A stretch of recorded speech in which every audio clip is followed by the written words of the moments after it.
And we're live. Live. That's it. Yes, people. How's it all going? Welcome to the 5 at the Back podcast, live and direct from YouTube. Hope everyone is keeping well. It's been an absolute El Scorcho of weather this weekend. Enjoyed by myself, but I'm here with my co-presenter, Albert, the Peterborough Prowler. Fucking hell, it makes me sound like some sort of sex pest or something. It's a nut.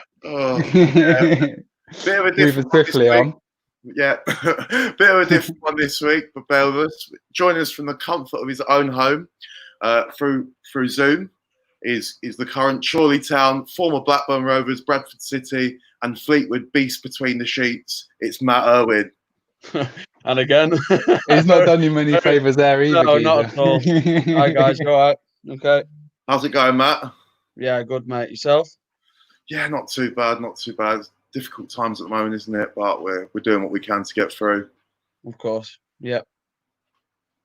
Good stuff. So what we're doing, we're just introducing it. Sort of, we'll just chat about a little bit of your history, Matt. Obviously, yeah, mate. First official club was Blackburn. Yep. How old were you when you sort of got involved with the setup there? I was 8 years old at Blackburn. So obviously it was that was pretty much me. I didn't really have much, Sunday league or, Saturday league experience with my friends when I was young. It was very limited. So, 8 years old when I started, and I ended up leaving Blackburn at around, I think it was 20, maybe 21. Long time. Something like that. How did you initially sort of get involved with the setup? Because obviously, as you say, you didn't necessarily play sort of the usual football you play at that age. So what was it? Would you get spotted somewhere? Was it a trial or sort of like? Yeah, no, we so it was this tournament called the Foxhall Tournament, which is a tournament around Blackpool, and we actually won. I think we won the tournament. I'm not sure it was this one that I got spotted at, or that was the year before, but we won that tournament, I think, and I ended up getting scouted by Blackburn, City, and Blackpool, but City weren't quite the powerhouse that they are today. Yeah, so what year would this have been? What this is? I'm going to say about 2000, 2001, maybe. They're still Premier League at this time. City? No, I don't think so. No, Blackburn, sorry. Oh, Blackburn were, yeah. Blackburn yeah, they would have been. And then after that, I went in for a trial and was successful. Yeah. So, yeah. Was it always going to be a goalkeeper for you, Matt? Yeah, mate. My granddad was a massive part of goal. Say again, mate. Do you remember the first time getting stuck in goal? Yeah. I went to there's this place called Stanley Park in Blackpool. The team was Clifton Rangers, so I first started off at Clifton Rangers. I think I played football. I think I started quite young, you see, so I played for like a year or two. But started off at Clifton Rangers, and I just went down to training. And they said, "Does anyone fancy going in goal?" And I just went, "Yeah, you know what? I'll have a go." And then apparently my granddad and my family said I was decent, so stayed there ever since. And then my granddad was, a massive influential part in, me being a goalkeeper. And I love playing outfield and stuff, but I always wanted to be a goalkeeper. Nice. Yeah, I must admit, I was the other way whenever I used to play when I was younger. It was like the worst thing that could happen to you. You'd be stick on net, and I'll be literally there trying to save everything with my legs and sort of, it was, it's not always the most usual one, but no, they say it's like a certain sort of person that's cut out for it, and it sounds like you sort of had that installed you from early, really. Definitely, yeah, I'd agree with the fact that you say it's a certain type of person, 100%, yeah. Yeah, well, I was reading something that was saying about goalies. It's almost, in a sense, it can be like the loneliest point on the pitch, because you're sort of like, you're there, obviously you're watching the game unfold, but then you're not really chatting to people. Maybe you're barking orders at the centre backs or the other defenders, but bar that, it's sort of, you're in your own zone in a sense. Is that something that you'd agree with? Yeah, of course. Like you've said, just touched on, do tend to like sort of keep yourself involved in, the game by speaking to your players in front of you, organising them. It definitely helps you keep your concentration. But I don't know. It just seems to come second nature now. Really, it's not really something I sort of think about, if you will. Just go out on the pitch and just. I've done it for a long time now, and it just feels very natural to me. And obviously, like And being. one thing I've always wondered as well. Go on, Max, bro. Oh, mate, sorry. Yeah, well, I was going to say, because obviously I've watched it. I've been to Chorley. I've sort of seen how close the fans are, especially at like the home ground, and I imagine it's the same throughout the league. Yeah. Does it ever? How often does a stick from away fans get? I said get in your head, but how loudly can you hear it? Shall we say? I've actually said this once before. I think I said this to my friend the other week. He'd find it strange, but I think it's actually the least people are there, the weirdest, the worst it is, because when because they're so close to you, and if there's not that many people, you can hear absolutely everything that they say. Whereas if there's like a big crowd behind you, say, you can't, it kind of gets muffled out, if you will. Yeah. And you only hear that the odd thing that someone's saying to you. But being honest, it doesn't bother me at all. It's something that I I kind of suppose you get thrive used on. to it after a while as well. Whereas, like, if it was just one of us that randomly there, would be like quite off-putting. But I suppose, like, Yeah, I'd imagine you've had all the songs and sort of all different things, so it's just like by now you're probably used to literally everything you could possibly imagine. it. Yeah. Well, I must admit I've given it out to a few keepers, so I'm sort of can't say too much. But no, it's part and parcel of it, really, isn't it? 100%, yeah, 100%. We've grown up sort of in the northwest, Matt. Is Yeah. Blackburn were Blackburn always the club for you? Did you have a particular affiliation to them, or who did you support when you were younger? Because Albert said today that he thought you were a United fan, but I made sure that was right. No, at that time, I think I would have probably said I was a Blackpool fan. Yeah. Obviously being from Blackpool, I was mascot at, Blackpool, because I was the first goalkeeper Blackpool mascot or something like that. So I wore the goalkeeper kit instead of the outfield kit. So I'd probably say at that time I was definitely a Blackpool fan. My dad, when I was younger, tried to have an influence on me being a Man United fan, but it just wasn't for me. It just wasn't for me, that. But I think after I left Blackburn, and I think I was massively, affiliated with that club, and it's a club that I've always looked out for the results and do kind of hold, in high esteem compared to all the other clubs in the country. But at this minute in time, I'll be honest with you, I love watching football and I love playing football, but I'm not massive on, like, I can't call myself a supporter, if you will, because how do you mean? Sorry. I think if I was to call myself a supporter of a specific team, I'd like to go to watch the games. I'd like to be, and obviously you guys know that I play every Saturday, and I train every, now at Chorley we train like Tuesday and Thursday nights. So the games that I get to go to are very limited. So I can't really call myself a supporter. Do you think there was a particular point, like during your time at Blackburn, when that sort of transition happened? When you sort of began to sort of keep playing, and then you, like, playing football was sort of replacing that, as it were. Or was it always possibly. I mean, well, especially when I was the thing was when I was at Blackburn and you were younger at the 18s, you played on Saturday morning, so you played on Saturday morning at like 10:30, 11, or sometimes you have an early kick off at like 10 o'clock. So eventually, you'd end up playing your game, and then I'd have to go straight to the first team game to watch the first team play, or quite a lot of times a ball boyed, which was quite a good experience when I was younger. So yeah, I'd probably say the more when I went into playing actual, like, Saturday 3 o'clock kickoffs, that probably was the transition where I couldn't, I stopped sort of going to watch as many football matches, but still love watching it on telly and what have you. Yeah, for sure. That's interesting, because I was curious as to whether, because it's your day in, day out in a sense, whether the thought of sort of watching another football match is something where it was like almost just lost its magic, whereas because you'd almost see it as work in a sense, and sort of obviously that's something for both me and Max, I'm sure. For us, football is like something else, something other than work. But for you, when, as I said, when you're doing it day out, I was curious to sort of see that. But no, it sounds like you're sort of obviously still very passionate about it, and I imagine that it's sort of, whilst you don't have an attachment to it, you can just enjoy the game itself, or sort of like the stories of it, and sort of that side of things, and get like enjoyment from that. Definitely, and I feel like all this break that we spoke about at the start, is has massively had an impact again of actually making me realise how much I love, playing and how much I love my coaching. So because I do a lot of coaching too. So I think it's made me realise how much, I do love the game and how much, I mean, I'm not earning the sort of money that these big players are earning, but how much I do owe to the game. Yeah. Yeah. For sure. Yeah, for sure. We'll go on to that like a little bit later and kind of current, but just going back to sort of your timeline, as it were, and when you were at Blackburn and then went to go and play for Stalybridge Celtic, was that like your first sort of taste of playing and non-league? Before then, I went to a team called Taunton for 5 games. I think that one. It was absolutely miles away from where I live, as you probably know.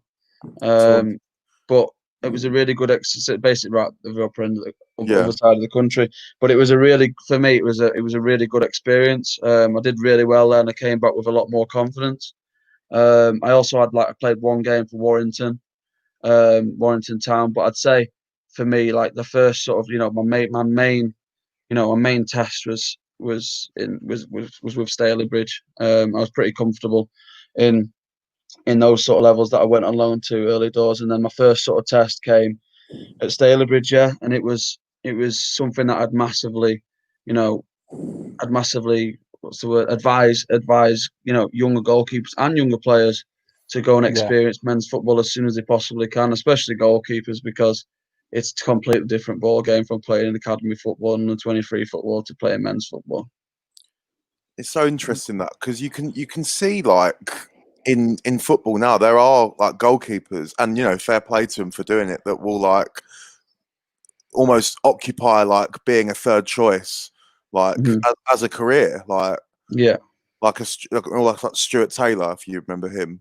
Yeah, was he City? Yeah, like Richard Wright, like people like that, like. And I suppose, what's his name? Is it Lee Grant? Is it Lee Grant? Lee Grant, yeah. Scott Carston at the minute is at City, isn't he, as well? Yeah, I mean, I suppose with what's his name? We had Rob Green. With those guys, it's a bit different because they've had like long careers, and then like Andy Lonergan, you know what I mean? He's like sort of sweated it out for so many years. Now he's just got a cushy third choice number at Liverpool. It's so interesting with goalkeepers how that can sort of become a thing, really. Yeah, because I mean, when I was at Fleetwood, that sort of became sort of a fruition for me. I wasn't really playing a great deal, and I was playing the odd under 23s game, but it was. I think, like you said, with the Scott Carson and Lee Grant, and I think if I'd have had my career and proved all I wanted to prove and played all them games, I think that might be a situation you probably get to that stage in your career when you can be a little bit, I don't know how to say it, a little bit more relaxed in your approach. That time it was really tough for me because I was still striving to play. I still, like you say, you've said to me just then, I still really wanted to play. I still enjoyed playing. So, I mean, it was tough. The thing is that you could always say with goalkeepers, like it's obviously, and it can clearly be seen, but sort of the development of a goalkeeper in terms of your ability and sort of the career, in a sense, it's a complete different sort of span to like a regular sort of player, because you're now seeing sort of keepers going on up, some of them even playing up to like 40s, just sort of still able to do it. It's it's a complete different sort of career path to a sort of outfield player. So it's and I think with the examples that we've gave, you've sort of seen a lot of them as they get into sort of 35 and onwards. That's sort of when they go for those sort of roles. So it's sort of, you never know, mate. You might get a call from Pep Guardiola in about 10, 15 years time or something. Fancy chilling on 30 bags a week. Wouldn't be the worst. There'd been no chance. So what was it like when Fleetwood eventually kind of told you to go on loan to Chorley? Was that like a bit of a relief, and then you knew you'd be getting minutes? So I had 2 stints. So the first stint, I went on loan to Chorley, and I was actually really excited for it because I went towards the back end of one season. I went to Telford, but I had a few games there, and I got called back because one of the other lads got injured. So that wasn't that that was what I wanted to do, but I didn't still get that run of games that I really needed. So I went out to Chorley the following season, and got to play in the whole that full season, and it was a massive learning curve again, because there was ups and downs. And it was really enjoyable. It's such a great group of lads took me in there, and it was somewhere I still feel like it's my home to this day now. Did you obviously going from Fleetwood to Chorley, was there sort of like a big noticeable difference in things like training facilities? Obviously, both of those, so Fleetwood would have been professional and Chorley Yeah, semi-pro. So sort of yeah, how was the adjustment in that sort of things? Obviously, it's yeah, Fleetwood have only sort of risen, and sort of I've been to the ground, in fact, and it's still sort of you can see that they're like transitioning as they go up through the leagues, but even still the setup is still relatively basic there. So what was the sort of main differences, and how did you find that adjustment? Yeah. If the Fleetwood training ground is absolutely brilliant. Is Like it? it is literally like, I'd say it wouldn't look out of place in the Premier League. Really? Like at all. I listened to Yeah, a Pillfoot Farm. It's absolutely brilliant.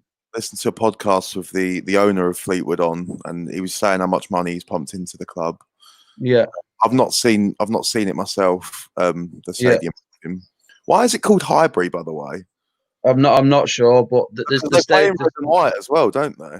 yeah, the stadiums, they've got one really nice stand. The stadium's quite Yeah. small, to be fair, but the actual, like I said, the actual training ground's called Pillfoot Farm, and it's very good, to be fair. It's come Very such good. a long way, hasn't it, Fleetwood, from Yeah, like They 20 had it was like a few year spell where they sort of got promotion after promotion. It was like Vardy was obviously there, but yeah, even for me, yeah. So I said I sort of went, and it was really enjoyable. So I went for a League One game to see Posh there, and it was like the gap between sort of one goal and like the stand where you were standing to watch it was yeah, so it was like very intimate in a sense, which you don't get yeah, at a lot of sort of League One level. So no, it was really yeah. good, really enjoyable. Definitely, I can imagine it'd be a good, like I say, good away day. But back to your question about the the differences in Yeah, trading facilities and what have you. Thing is, with when it was with Chorley and stuff, especially in my first year, we had a lot. We trained at Lee Sports Village, which is like an AstroTurf sort of setup.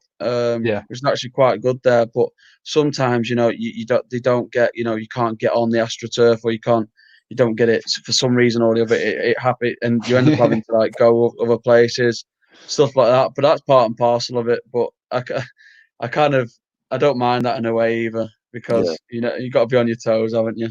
And I think this year, I think reading some of the quotes from, speaking, the first team and stuff, speaking first team manager and assistant manager, I think that's going to be a quite a they want to find some form of training facility that's quite close to the ground this year to allow, because they're speaking about having a bit more of a link with the younger lads in the first teams training together. So I think that'll be that'd be good. vital in that happening.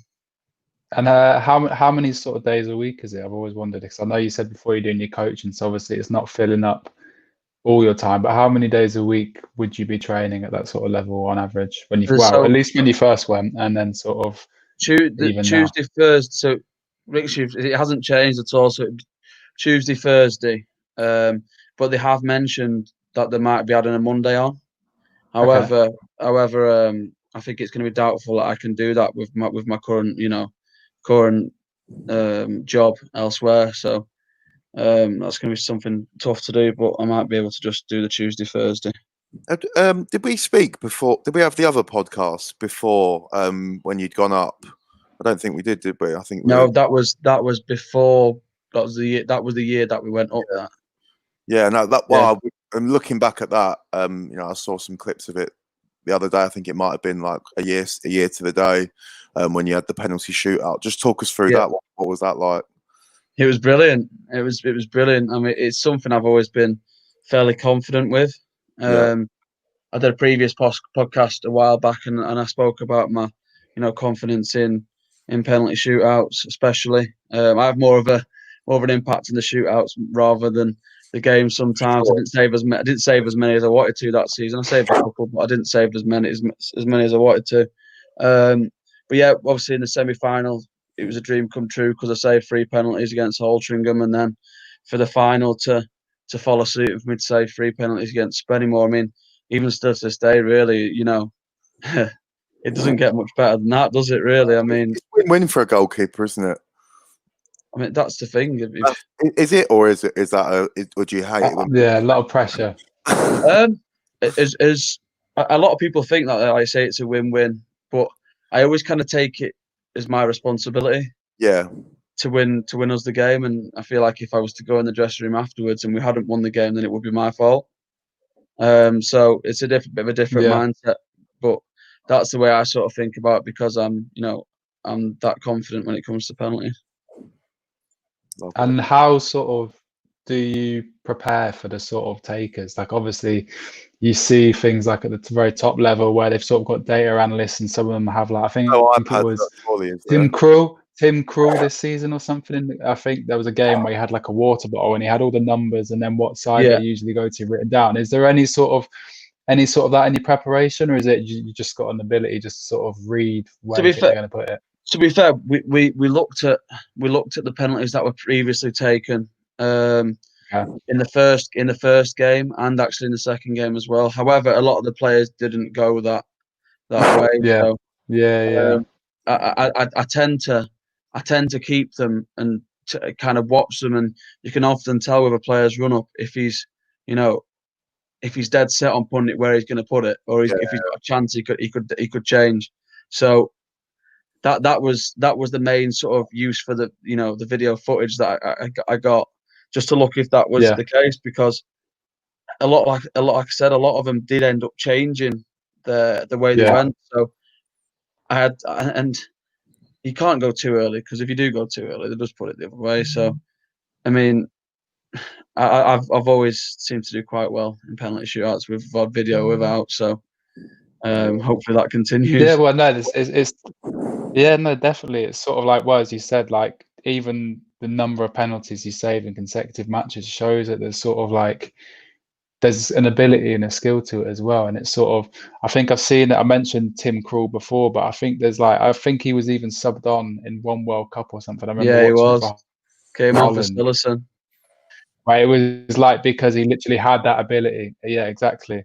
So it's sort of it's a very interesting like strategic thing, and also like the difference in sort of skill sets and attributes between keepers as well. It's sort of, as we mentioned before, it's really interesting speaking to goalkeeper, because it's sort of I say the forgotten about position, but there's so much like analysis on all these other positions that it's sort of goalkeeper is arguably one of the most important, but it's almost sort of it's so rarely sort of like analysed within a sense. Yeah, no, of course. Sorry, go on. I just think it's like, obviously with you being a Peterborough fan and what have you, I feel like the teams that have been promoted out of your league into the Championship, or if you've gone from League 2 to League 1, they've always had that good goalkeeper.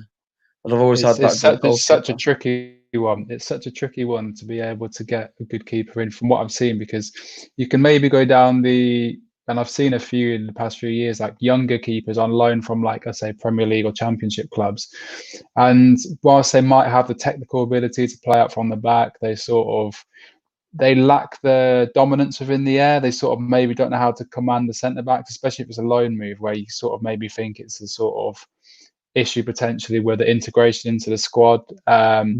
And then you sort of have like your journeyman keepers, and it's really hard to sort of strike a balance. And also the moment you get like a good keeper, they'll probably get snapped up within a year or two. So it's at that level especially, it's so hard for consistencies with the keepers. It's a tricky position for sure. Matt, does it annoy you when you're watching like Monday Night Football and pundits go, "Oh, keeper's got to save that," or that's a routine. or other one. I remember you saying this before. I remember hearing you say this. You were not having it.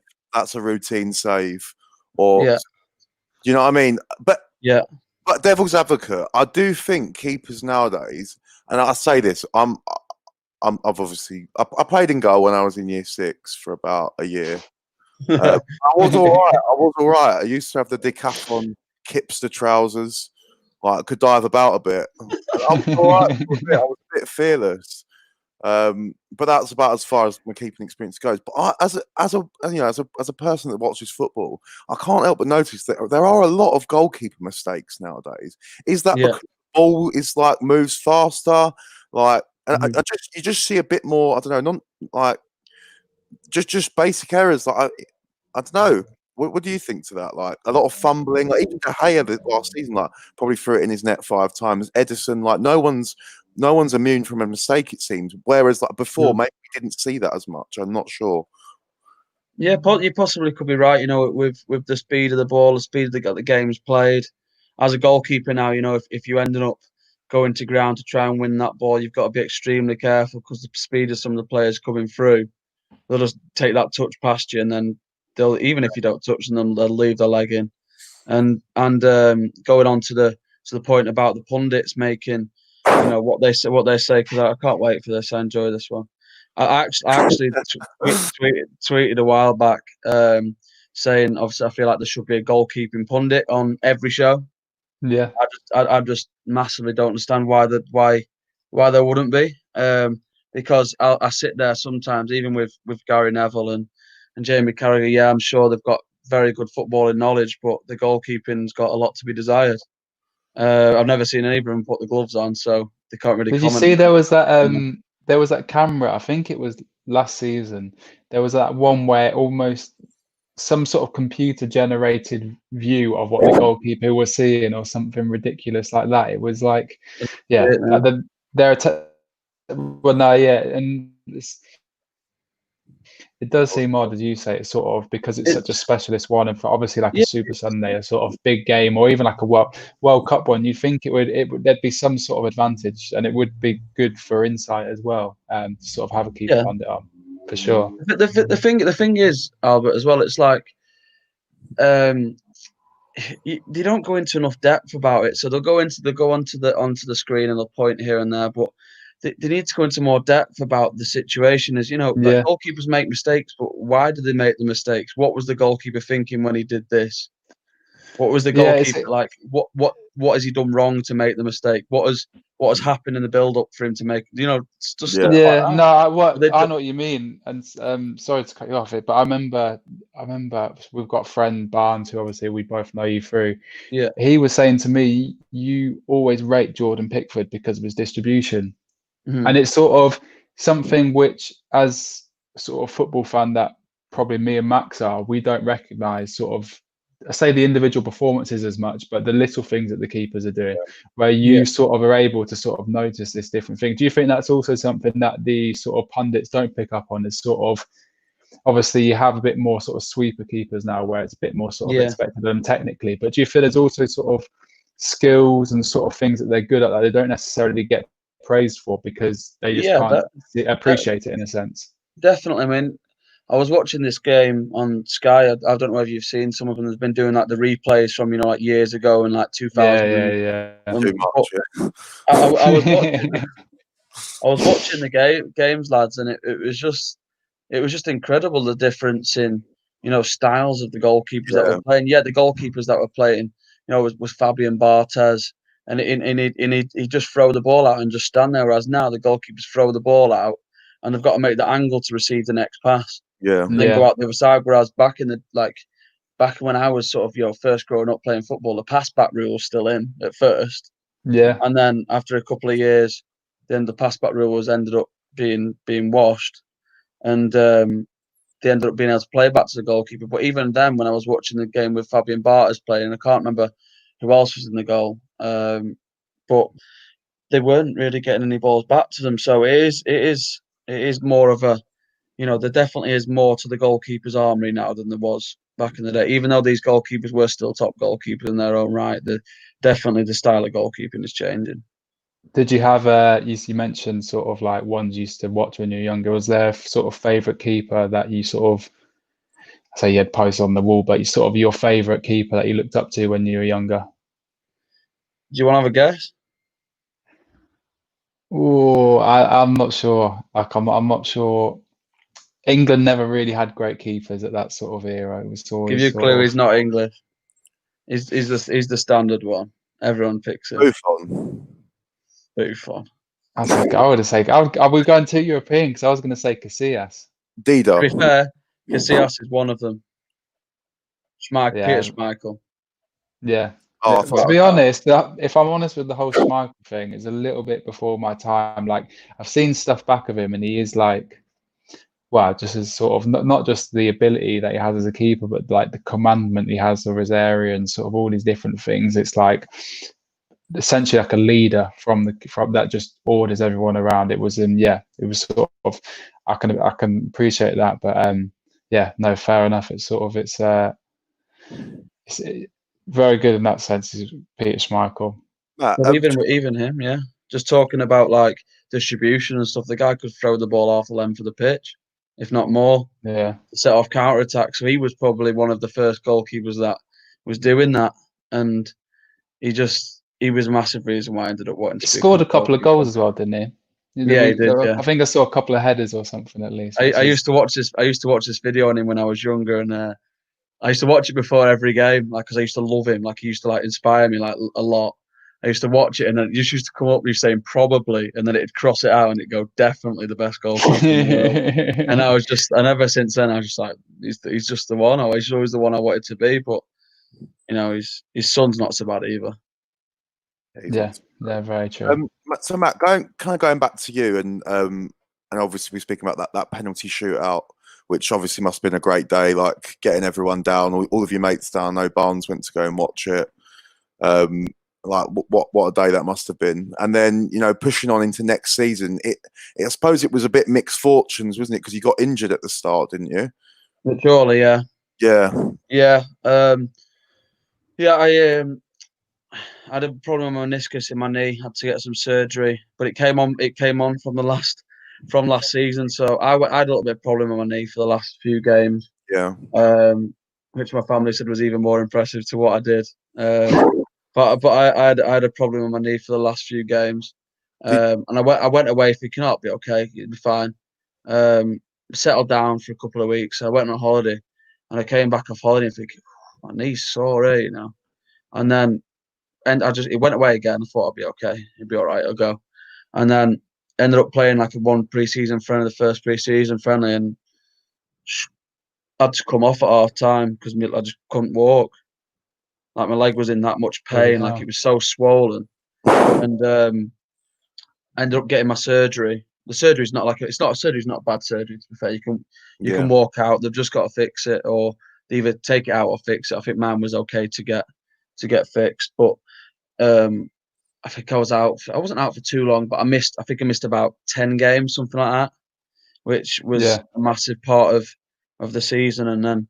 But luckily, when I actually ended up coming back, I massively hit the ground running. Yeah, it was 5. Yeah, definitely so. Wasn't it? Yeah, I think it was 5, maybe even 6.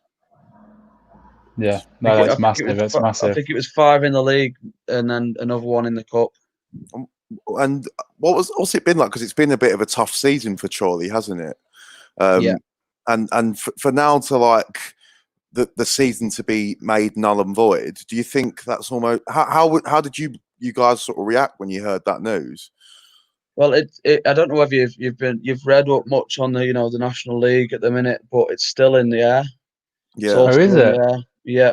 Oh, obviously I'll explain more after that, but it has been a tough season for us at Chorley because it's something since my time of being there I've not been used to. We've been pretty successful in every season that I've been there. We've even done.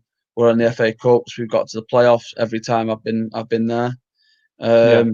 So it's been tough, but there was a fantastic like core group of lads there. Even though when we weren't doing well, we were still trying to enjoy our football as much as we can. It wasn't for the one for trying.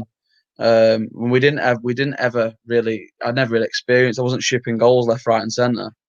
It wasn't like I think the most I conceded all season was 3. Well, ever since we had our chat before, I had you on flash scores, so I was always looking out, and I'd always see it'd be like a late equaliser or a late winner, and you'd always miss out, and my heart just used to go out for you every Saturday. It has been. I think the main problem we had, Max, was we just we struggle either creating the chances or putting the ball in the back of the net.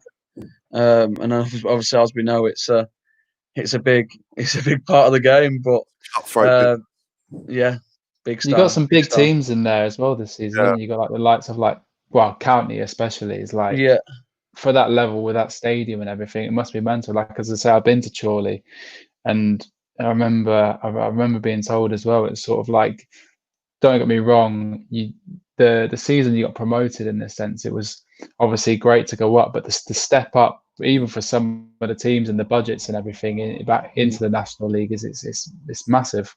Definitely, yeah. I think that's the crazy thing. I mean, I've heard some figures like floated about players getting what they get paid for other teams and what have you, but it's just far away from what we get there, because of the part-time nature of the club, and the size of the club, the local feel that we've got is really good. But I do also think it's quite a good sort of set up to have when you've got a lot of players who want to work together and work for the cause. But unfortunately, I think that's what we built our success on. But unfortunately, this season just didn't work. But going on to the next point about the league, it's all up in the air, and I'm not 100% sure what's going on. So they ended up cancelling the season, but apparently the clubs have been sent out to vote on an end into the season now, which actually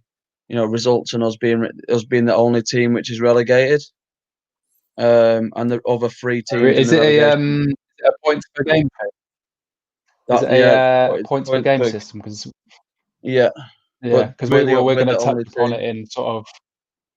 Oh really? Yeah. Well, Peterborough have been shafted in the sense of it as well. So we're going to speak about that, I think, in the full podcast we do with all the boys. But yeah, it's tricky. It's sort of like that sort of system for me as a football fan. I don't think it doesn't quite do it justice. It's sort of like it doesn't tell the true story of a season. It's sort of, sadly, there's always someone who's going to miss out. It's a real shame in your sense if they sort of do that will be the outcome. But I don't think anyone really could have accounted for what's happened. But it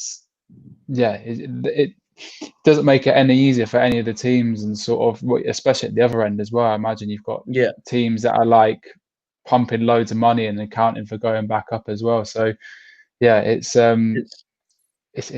so strange, and this is something that we wanted to sort of talk to you about as well, is how you found this sort of, now that we hear this, it's just been sort of an off period, so it hasn't necessarily even been for definite. How have you sort of, I say, filled your time? But obviously you've gone from playing once, twice a week regularly to just sort of so much time off. Like what's it been like for you?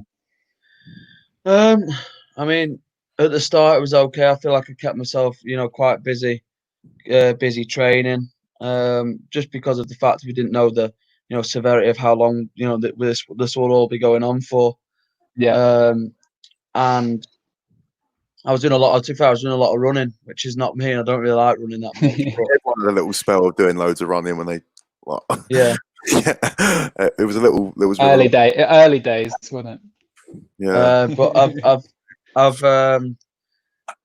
been, like I said, more than just filling my time up with like running. I've started up cycling, which I actually really quite enjoy the cycling aspect. Agree. But it was really, at the start, I really did hit it home because I didn't really want to lose that sharpness, because I wasn't sure how long it would last for. But also now knowing what we know now, it's been very long time, and I do quite like to play on my Xbox as well with my mates and that. So that's something I've also. Girls don't have that. You're serious on pro clubs, aren't you? I remember having a conversation with you. I don't know if you're still doing it, but you were saying you were logging your pro club stats after every single match. Is that something that still goes on, or is it? I mean, eased up a bit? Yeah. But I don't think I've been quite. I think I've hit the heights I normally hit this season. But you don't play in goal for that as well, do you? No, I tried it and it's flipping well hard. Probably harder than playing for you. It's so hard. What? So obviously, apologies for thinking it was null and void. That's poor briefing from Albert.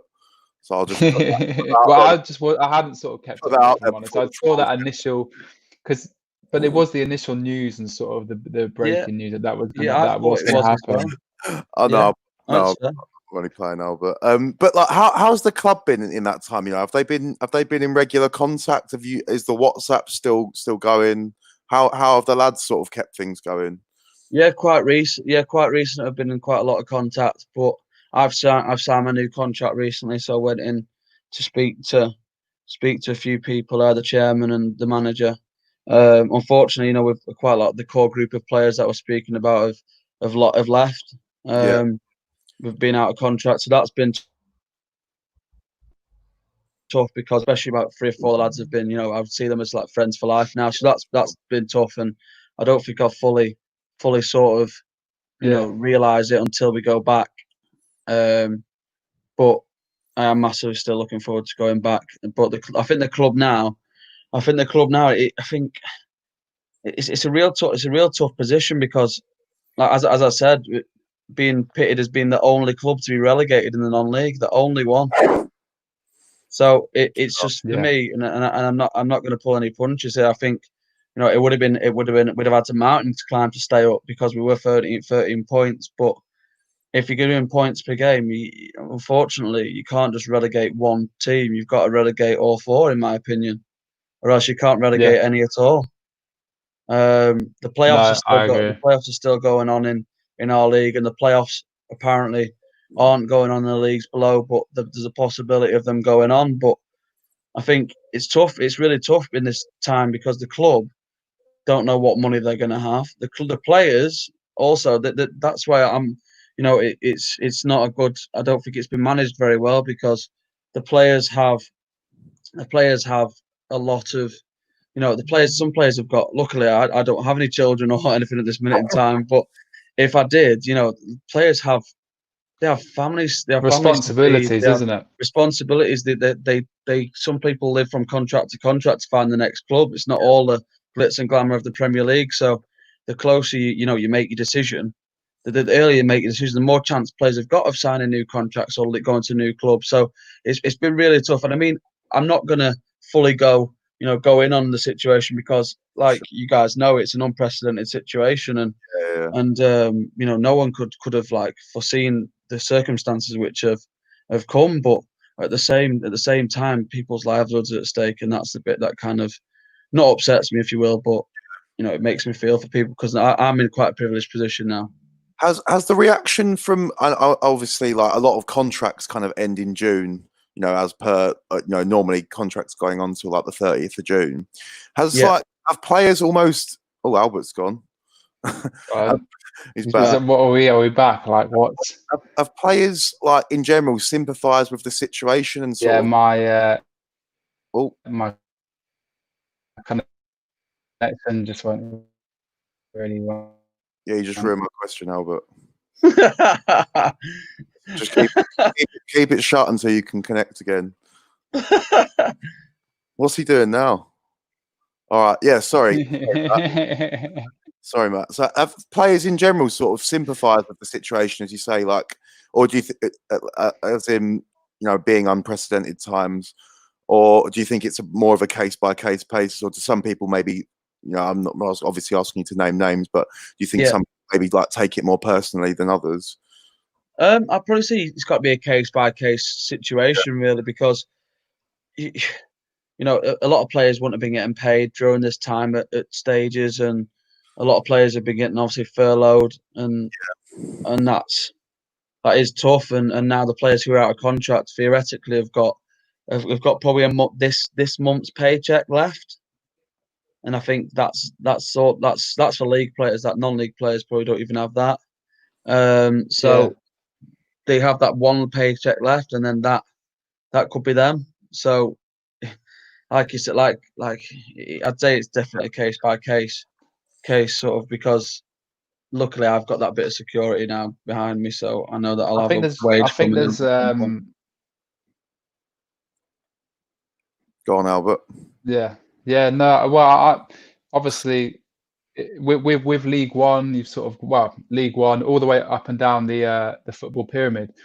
You've sort of got different outcomes for different leagues, and it's just ridiculous. I think ultimately what should have been done is I think they should have almost, if they could have made a decision for all the leagues, it would have made it a lot more sort of clear, and sort of it would have helped to sort of the clubs lower down the sort of like the leagues and then sort of down the pyramid.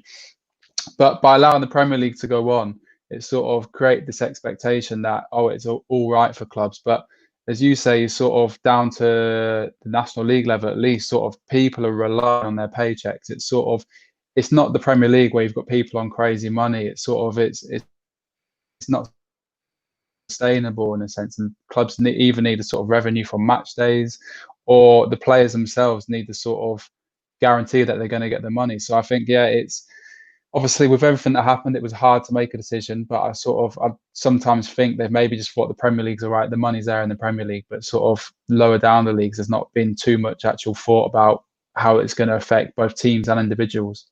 Mm-hmm. Definitely agree with that. But I wasn't sure sort of what you both think about that. I think like with obviously like football or life has never seen like anything like this, so it's hard to. There's always going to be a way that, you know, something could have been done differently. But like you look in France, like France, when they cancelled their leagues, null and void, and you know, all of a sudden, like at one point, everyone was like, "Oh, why isn't everyone doing that?" Maybe people just didn't want Liverpool to win the league. But like now, like it does sort of seem that money talks, really, doesn't it? And that's why the Premier League is back. But I think in a way everyone's just sort of doing what they can, and I suppose how much testing can really go on, and how low can you really bring testing. So I think obviously at the moment it's just gone to the Championship, and then they're talking about League One doing playoffs. Are they going to do playoffs? They're done. League One, 2, and Conference apparently doing playoffs. Yeah, so it's one of them, really, isn't it? But kind of putting it more back onto you, Matt, and being at Chorley, obviously, like you see with the Premier League players, like they've been on sort of Zoom call, like the Liverpool team sort of doing Zoom calls each day with workouts. How have the clubs sort of helped you get through this time? I wouldn't expect them to be dropping bench presses around your house. But maybe they've helped in some way. Have you been on sort of a personalised plan, or? Not really, because with this fact now, it's tough for any personalised plans to come in. With the fact is, you can't, when you build up those plans, is you work into a certain date. So we had a couple of like, there was a couple of like offers for a couple of Zoom sort of calls with one of the lads who's a personal trainer, but I don't know if a lot of lads took them up on that. But it's at this minute in time, I think it's really just, you know, keeping yourself ticking over to at least don't put any weight on, and just keeping yourself in decent enough condition to not go back in any shape, because realistically at this minute in time, it's being the situation that we're in, we don't know when it's going to be. So like I say, it's a really good question, but this minute in time, it's tough for anyone to set anything for you to do, because you haven't got a date to work up to. For sure. And how have you dealt through this? Like, do you think it's? I mean, there's obviously like a real stigma around mental health in football, and what football can do more to help. But is it? As I say, like, how have you reacted to it? And has there been times when you've? I mean, I suppose everyone sort of felt low during lockdown, but with football, you know, it really is like an outlet for you, like. Mm-hmm. And you know, I mean, I compare it to myself. I can still, you know, work from home. I can still operate. Obviously, I can't do a lot of things that you would do normally. But yeah, how have you found that? I mean, to be honest, I've actually, you know, I've actually thrown myself into a couple of things. Obviously, living with Widdy, who you know also, and my girlfriend's been here also. So it's been okay in that respect. The main thing, you know, I have missed is, like I say, going to play the games and training. And and I haven't been able to see my grandma for a long time. So that's the one main thing that kind of not affects me, if you will, but it would be something that I'd love to do because I've not been like 3 months or whatever it is without seeing her so that bit's tough. But overall, guys, it's kind of made me more sort of appreciative of what I've got. I haven't really been down. I haven't really been down as such. I'm quite a happy, upbeat character, as you probably know in your times of meeting me. So it hasn't really got me down, fortunately enough. I'm quite an upbeat person and try to look at the positives as best I can. Do you feel like you're missing? Obviously, you mentioned like the match days, but even just like the playing of football, you said like you've been doing different things to sort of keep yourself in shape, but obviously they seem to be more sort of exercises based around your body and sort of keeping you fit. Are you sort of missing even just like that sort of like kick around and sort of the training sessions that you'd have where there's more sort of impetus just within the actual game of football? In the last few weeks, obviously with the lockdown. With the lockdown Sorry, I think there's a bit of delay with the connection. So with the lockdown becoming loose and a lot of things. You're right. Technical difficulties, boys. I think my thing's really delayed. So sorry, if you want to carry on with that, Matt, and then should eventually catch up. I didn't think I said anything that funny, to be fair. With the lockdown and what have you, it's been loosened, hasn't it, the last few weeks? So there's a lad round here who used to be at Chorley, so I've ended up doing a little bit of training with him also. So I feel like it has kept my eye in, and it's good to not have too long of a sustained break, but without working too hard because you don't want to burn out when the season does start. Also, I must admit, like I was someone that I used to really enjoy going to the gym before lockdown and whatever. But I was doing like what everyone was doing, like the running for like a month or so, and I was just kind of like getting a bit demotivated with it. And one of my mates has started up, like they're pretty much like CrossFit classes. I've got dumbbells at home, and we've got like a kettlebell as well. And it's just completely like changed my whole like mindset on like training and stuff. For someone that used to like really enjoy going to the gym, like I don't even like. I obviously would want to go back. There's elements to it I miss, but like it's completely changed like the way I think about like training now. Like, and it's changed my attitudes to it and what maybe I might do moving forward. Really, good stuff.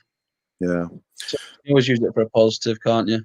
Yeah, for sure. And I think that's what this lockdown is bringing. Like, some people are being innovative, like doing things they wouldn't normally do, because you wouldn't normally have all this time. Obviously, the Premier League's coming back this week. Which is a big thing for a lot of us. But I suppose like looking at the Premier League comeback, are you excited for it, or do you kind of look at it almost like with a bit of resent that you're not playing yourself? No, I'm definitely looking forward to it. Just speaking to Wids before about it, getting on I think it's like Villa versus Sheffield United, and no disrespect to Villa or Sheffield United, but probably normally wouldn't tune into it. Whereas I'll definitely be watching that on Wednesday, and I'll be watching the game after it, which is City Arsenal, is it? Yeah, it is correct. Yeah. City Arsenal. So yeah, I'm really looking forward to it, and I do tend to think, if it's done the right way, which it seems like in the Bundesliga it's been done the right way, and other places it's been done the right way, then I think it's exactly what the country needs. I mean, unfortunately though, Max, I am one of those people who really didn't want Liverpool to win the league, but I mean, it'd have been better if it was just handed to him, wouldn't it? Yeah, I know. Well, they're still going to hopefully have the celebrations behind closed doors with like Salzburg did. So I saw that was brilliant, wasn't it? There's no way though. If Liverpool win the league, they've not won the league for 30 years. You see, social distancing is relaxed, you could say, at the moment. Yeah. But there is no way they're not absolutely flooding the streets if they win the league. No way. Do you know what I mean? It's not happening. No way. But you're right. How do you feel about football behind closed doors?